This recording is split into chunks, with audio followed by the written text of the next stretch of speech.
Hey guys, welcome back to my channel. I hope you guys are doing great और आप लोग अपने घर पे सुरक्षित होंगे, ऐसी उम्मीद करता हूँ मैं।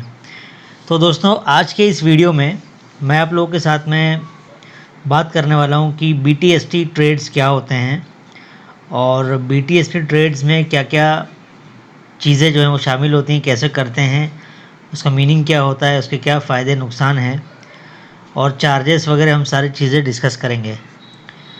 तो ये वीडियो काफ़ी इंटरेस्टिंग होगा, आप लोगों को कुछ नया ज़रूर सीखने को मिलेगा, ऐसी उम्मीद करता हूँ और ये वीडियो शुरू करता हूँ। तो चलिए दोस्तों, शुरू करते हैं।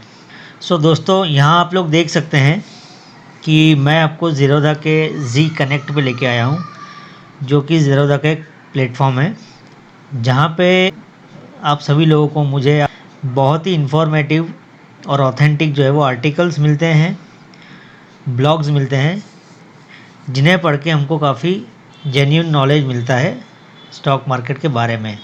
तो इस आर्टिकल के ज़रिए मैं आप लोगों को बताना चाहता हूँ कि BTST क्या होते हैं। तो सबसे पहले मैं यहाँ नीचे इसको स्क्रॉल करके आपको दिखाता हूँ कि BTST का मतलब क्या होता है। सो BTST का मतलब होता है बाय टुडे सेल टुमारो। सो दोस्तों, कभी भी जब हम स्टॉक को ख़रीदते हैं, मान लीजिए आज मैंने कोई स्टॉक ख़रीदा और मुझे लग रहा है कि कल के दिन में ये स्टॉक जो है वो अच्छा खासा ऊपर जाएगा, इसमें अप ट्रेंड रहेगा और मुझे मेरा टारगेट मिल जाने वाला है। सो इस एंटिसिपेशन में अगले दिन जो है मैं जैसे ही मेरे टारगेट पे स्टॉक आता है, स्टॉक का प्राइस आता है, तो मैं उसको बेच देता हूँ। तो मैंने क्या किया, मैंने आज ख़रीदा और कल बेच दिया, तो इसको हम बोलेंगे BTST। अब ये BTST जो बेसिकली जो CNC और MIS के बीच की कैटेगरी है, ऐसा आप मान के चलिए। सो पहले हम समझते हैं कि CNC या रेगुलर ऑर्डर में क्या होता है। सो CNC या रेगुलर ऑर्डर में हम लोग क्या करते हैं कि स्टॉक को ख़रीदते हैं, स्टॉक को होल्ड करते हैं और स्टॉक को बेचते हैं। MIS में क्या करते हैं, स्टॉक को ख़रीदते हैं और स्टॉक को उसी दिन बेच देते हैं, उसको होल्ड नहीं करते हैं। ये दो मेन कैटेगरीज जो हैं होती हैं। अब इनके बीच की कैटेगरी है BTST। तो BTST में क्या होता है कि आप स्टॉक को ख़रीदते हैं। स्टॉक को आप कैसे ख़रीदते हैं, तो स्टॉक को आप CNC ऑर्डर के थ्रू ही ख़रीदते हैं। आप MIS ऑर्डर के थ्रू जो है वो BTST नहीं कर सकते, आप CNC के थ्रू करते हैं। रेगुलर ऑर्डर लगाते हैं, डिलीवरी बेस जो है वो ट्रेड लेते हैं, उसको एक दिन या मैक्सिमम 2 दिन अपने पास रखते हैं और उसको बेच देते हैं। तो ये जो कैटेगरी हो जाती है वो कहलाती है BTST। अब ये एक दिन रखना या 2 दिन रखने का जो कॉन्सेप्ट है, ये कैसा है मैं आपको समझाता हूँ। सो इंडिया में जो हमारी सेटलमेंट साइकिल होती है, मतलब जो हम शेयर्स ख़रीदते हैं और हमारे डीमेट में जब वो आ जाते हैं, तो ये जो इसका जो सेटलमेंट होता है वो 2 दिन में होता है, जिसको हम T+2 सेटलमेंट साइकिल कहते हैं।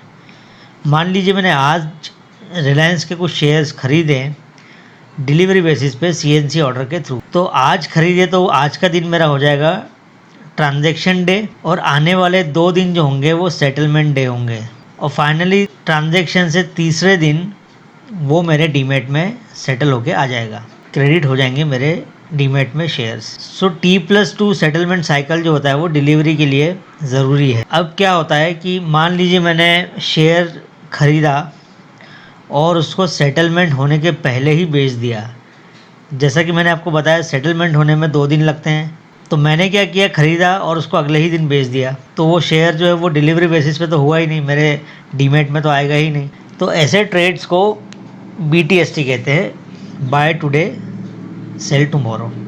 अब दोस्तों, BTST के मेरिट के बारे में या इसके फ़ायदों के बारे में बात करें अगर, तो सबसे बड़ा फ़ायदा होता है कि आप अपने ट्रेड से कभी भी एग्ज़िट कर सकते हैं। आपको डिलीवरी जो है वो कंपलसरी नहीं है। आपने आज ख़रीदा, CNC ऑर्डर लगाया, आज आपने स्टॉक्स ख़रीदे, आपको अपना टारगेट अगले ही दिन मिल गया तो आपने उसको बेच दिया। तो ये सबसे बड़ा इसका फ़ायदा होता है कि आपको डिलीवरी लेने की ज़रूरत नहीं पड़ती है और जो सेटलमेंट साइकिल है वो फॉलो करने की ज़रूरत नहीं है इसमें। BTST की बात कर रहा हूँ मैं। दूसरा इसमें बड़ा फ़ायदा ये होता है कि इसमें DP चार्जेस आपको नहीं देने होते हैं। DP चार्जेस वो चार्जेस होते हैं जो कि आपके शेयर्स जो हैं आपके डीमेट में जब सेटल होते हैं, क्रेडिट होते हैं, तो ये प्रोसेस जो होता है, इस प्रोसेस के लिए एक्सचेंजेस जो है वो चार्जेस लेते हैं, जिसको DP चार्जेस बोलते हैं। तो चूँकि आपने शेयर ख़रीदा और तुरंत उसको अगले दिन बेच दिया तो कोई सेटलमेंट साइकिल तो फॉलो हुआ ही नहीं, इसलिए आपको डीपी चार्जेस इसमें नहीं देना होता है। तो डीपी चार्जेस नॉर्मली जो आपने देखे होंगे 15-16 रुपये के करीब करीब होते हैं, जिसमें से कि ILFS चार्जेस और NSDL चार्जेस जो होते हैं वो 8 रुपये प्लस 5 रुपये 13 रुपये प्लस टैक्सेस GST, मतलब तो 15-16 रुपये के करीब जो है हमको चार्जेस लगते हैं, तो वो हमको नहीं देना होते हैं। तो दो फ़ायदे हमने यहाँ पे देखे, एक तो आप कभी भी अपने ट्रेड से एग्ज़िट कर सकते हैं, आपको वो फ्रीडम होती है विदाउट टेकिंग एनी डिलीवरी, और दूसरा जो है कि यू डोंट हैव टू पे डीपी चार्जेस आपको नहीं देना होते हैं। सो आगे दोस्तों देखते हैं इसके डीमेरिट्स क्या हैं, मतलब इसके नुकसान क्या हैं। फ़ायदे तो हमने समझे, नुकसान भी कुछ होते ही, हर चीज़ के दो पहलू होते हैं। तो नुकसान के बारे में अगर बात करें या डिसएडवांटेज के बारे में बात करें, तो यहाँ पे ऐसा है कि मान लीजिए आपने MIS में ऑर्डर लगाया और उस दिन वो ट्रेड आपके फेवर में नहीं गया, आपके अगेंस्ट चला गया। सो आपने सोचा कि इसको स्क्वायर ऑफ करने से अच्छा मैं इसको कन्वर्ट कर लेता हूँ, और अगले दिन आपको ऐसा लगता है कि अगले दिन आपका जो टारगेट है वो आपको मिल जाने वाला है, तो मैं अगले दिन बेच दूंगा इसको। सो इन दैट केस आपको अगर आपकी पोजीशन को कन्वर्ट करना है, MIS से डिलीवरी बेसिस पे आपको कन्वर्ट करना है, तो आपको काफ़ी सारे फंड्स की ज़रूरत पड़ती है। अब एक एग्जांपल से समझिए कि मान लीजिए मुझे रिलायंस के 100 शेयर ख़रीदने हैं, तो अगर रिलायंस के मैं CNC ऑर्डर के थ्रू ख़रीदता हूँ तो मुझे 2 लाख रुपए चाहिए होंगे, और वहीं अगर मैं MIS के थ्रू ख़रीदता हूँ तो मुझे लेवरेज मिलता है, एक्सपोजर मिलता है, मार्जिन लेवरेज मिलता है, जहाँ पे मुझे हो सकता है 5 टाइम्स या 10 टाइम्स का मुझे लेवरेज मिल जाएगा। तो मुझे 2 लाख नहीं देना होंगे, मुझे 50,000 60,000 ऐसे कुछ अमाउंट देना होगी, और मैं जो है वो रिलायंस के 100 शेयर ख़रीद सकता हूँ।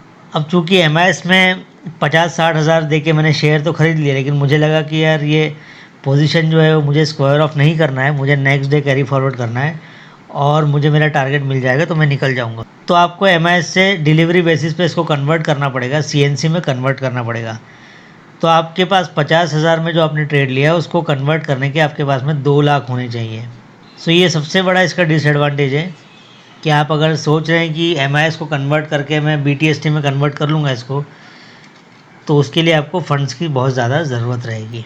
दूसरा इसका जो डिसएडवांटेज है STT। सो नॉर्मली अगर आप अपनी पोजीशन को कन्वर्ट करते हैं MIS से डिलीवरी में, तो आपको 10 टाइम्स तक का जो है वो STT देना रहेगा। तो ये एक दूसरा पॉइंट है। अगले इसके डीमेरिट पे आते हैं या डिसएडवांटेज पे आते हैं। तो अगला जो है वो एक कॉन्सेप्ट होता है T2T, मतलब ट्रेड टू ट्रेड सेगमेंट।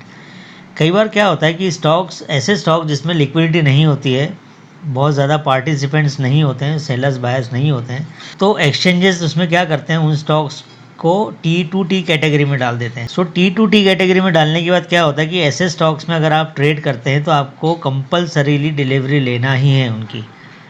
ऐसे स्टॉक्स में इंट्राडे या BTST अलाउड नहीं होता। सो इनकेस आपने ऐसा कोई स्टॉक चूज़ कर लिया और वो स्टॉक जो है वो T2T सेगमेंट में चला गया, तो उस केस में आप अगले दिन इसको बेच नहीं पाएंगे, आपको कंपलसरीली जो है उसकी डिलीवरी लेना ही पड़ेगी। सो यहाँ पे आपका जो BTST का प्लान रहेगा, जो ट्रेड प्लान रहेगा, वो फेल हो जाएगा।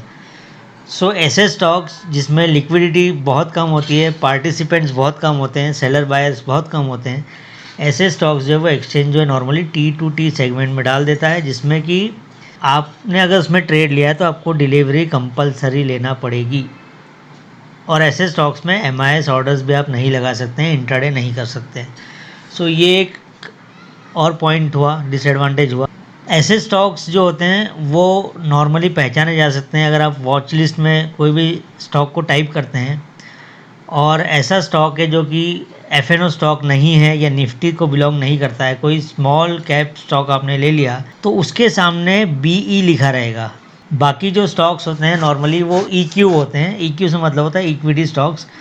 वो रेगुलर स्टॉक्स होते हैं जिसमें कि इंट्राडे भी अलाउड होता है और बाकी चीज़ें भी, BTST और ये सब चीज़ें भी अलाउड होती हैं। बट जो T2T सेगमेंट के स्टॉक होते हैं उसके सामने BE लिखा रहेगा। तो BE लिखा रहेगा तो वो आप पहचान सकते हैं कि ये जो स्टॉक है वो नॉर्मल सेगमेंट से नहीं है, ये T2T का स्टॉक है, तो उसको आप अवॉइड कर सकते हैं। अब दोस्तों सबसे इम्पोर्टेंट चीज़ जानते हैं कि इसमें रिस्क क्या इन्वॉल्व होती है। सो BTST जो है वो उसमें सबसे बड़ी रिस्क होती है शॉर्ट डिलीवरी की।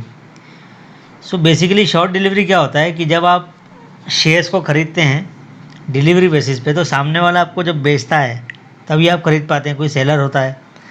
अब आपने ख़रीद लिया बट उसकी जो डिलीवरी है वो नहीं हो पाई, जो सेलर है वो डिफ़ॉल्ट कर गया, वो आपको डिलीवरी नहीं दे पाया। उस दिन तो उसने क्या किया, MIS ऑर्डर के थ्रू आपको भेज दिया पहले दिन, बट नेक्स्ट डे डिलीवरी देने के जब टाइम आया तो उसके पास फंड्स नहीं थे कह लीजिए, या अपर सर्किट लग गया स्टॉक में, या T2T में मूव हो गया, तो इन सब चीज़ों के चलते वो आपको डिलीवरी नहीं दे पाया। तो जब वो डिलीवरी नहीं दे पाया तो आप एक्सचेंज क्या करेगा कि उसको सेटल तो करना ही है। तो सेटल करने का तरीका वो ये करेगा कि वो नीलामी करेगा। तो उसको कहते हैं कॉल ऑक्शन, और ऐसे ऑक्शंस जब होते हैं तब उसमें हैवी पेनल्टी लगती है। तो आपको और सामने वाले को जो डिफ़ॉल्ट किया है उसने, और आप दोनों को इसमें पेनल्टी लग सकती है, जो कि 15 से 20% होती है आपके ट्रेडिंग वैल्यू की। तो ये सबसे बड़ी रिस्क इसमें होती है कि किसी भी रीज़न से अगर सेलर जो है वो डिलीवरी नहीं दे पाया तो मजबूरन एक्सचेंजेस को जो है वो नीलामी करना पड़ती है और इसको सेटल करना पड़ता है, और ऐसे सेटलमेंट में जो है पेनल्टी लग जाती है, जो कि बहुत ही हेफ्टी होती है, बहुत ज़्यादा। तो ये जो है इसकी सबसे बड़ी रिस्क है। तो दोस्तों यहाँ पे आपको लास्टली मैं ये बताऊंगा कि BTST अगर आप करना चाहते हैं तो आपको कौन कौन सी चीज़ें ध्यान रखना चाहिए। सबसे पहली चीज़ ये ध्यान रखिए कि आप ऐसे स्टॉक का सिलेक्शन करें जो कि हाईली लिक्विड स्टॉक्स हों। हाईली लिक्विड स्टॉक से मतलब उसमें ट्रेडिंग बहुत ज़्यादा होती है, वो पार्टिसिपेंट बहुत ज़्यादा है, सेलर बायर्स बहुत ज़्यादा होते हैं, वॉल्यूम्स बहुत ज़्यादा होते हैं। ऐसे स्टॉक कौन कौन से होते हैं? ऐसे स्टॉक्स जो होते हैं वो निफ्टी के होते हैं, ऐसे स्टॉक्स होते हैं FNO के स्टॉक्स होते हैं। इन स्टॉक्स में क्या होता है, बहुत ज़्यादा तादाद में लोग खरीदते बेचते हैं, तो इसमें वॉल्यूम बहुत हाई होता है।